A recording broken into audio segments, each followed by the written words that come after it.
అందరికీ నమస్కారం. ఒక చిన్ని కవిత. అంశం ఓర్చుకోలేనితనం. కాలంతో పోటీ పడే మనస్తత్వం కాదు వారిది.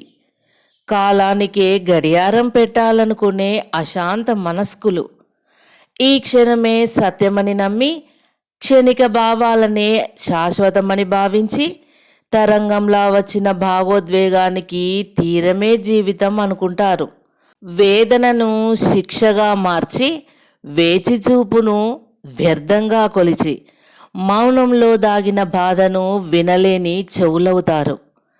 పగలు రేయి ప్రయాణాన్ని గమనించరు. ములకెత్తే నిశ్శబ్దాన్ని తృణీకరించి ఫలాన్ని ఇప్పుడే కోరుతారు.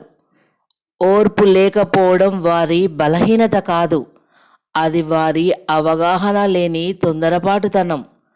తత్వాన్ని తాకని ఆలోచనతో అంతర్లీన కాలసూత్రానికి విరుద్ధమైన నడక నడుస్తూ బాధ చేత ఓడిపోతారు. బాధలో దాగిన అర్థాన్ని చూడలేక వెనుదిరుగుతారు. అదే వారు సంపాదించుకున్న కుంచిత మనస్తత్వ జీవనం. ఇంకా ఇతరులను ఓర్చుకోలేని వాళ్ళు వాన పడగానే విరిగిపోయే ఎండాకాలపు ఆకులాంటి వారు. చిన్న గాలి ఊపిరికే పల్టీలు వేసే తేలిక మనస్కులు. వేచి చూసే ఓపిక వారికి మగ్గంలో నేసే దారంలా కాదు, అగ్నిలో పడిన మైనంలా క్షణంలో కరిగిపోతుంది. ఒక్క మాటకే, ఒక్క క్షణం ఆలస్యానికే నిందల జడివాన కురిపిస్తారు. మనసులోని ఆలోచన విత్తం మొలకెత్తే లోపే పంటను తప్పుగా లెక్కవేసే తొందరపాటు వారి జీవన స్వభావం. రాయి మీద నీటి చుక్కలా మెల్లగా మారే శక్తి లేక మిరపకాయ మంటలా క్షణంలో మండిపోతారు. కష్టాన్ని గురువుగా చూడలేరు. కంటికి కనిపించని ఫలితాన్ని నమ్మే ఓర్పు వారికి తెలియదు.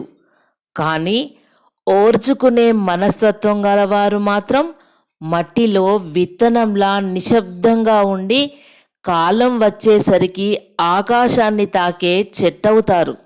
అయితే ఎవరిని ఓర్చుకోలేని వారు మాత్రం నిజాన్ని గ్రహించే లోపే తమ జీవిత రథం వారి తొందరను దాటి ముందుకు సాగిపోతుంది. ధన్యవాదములు.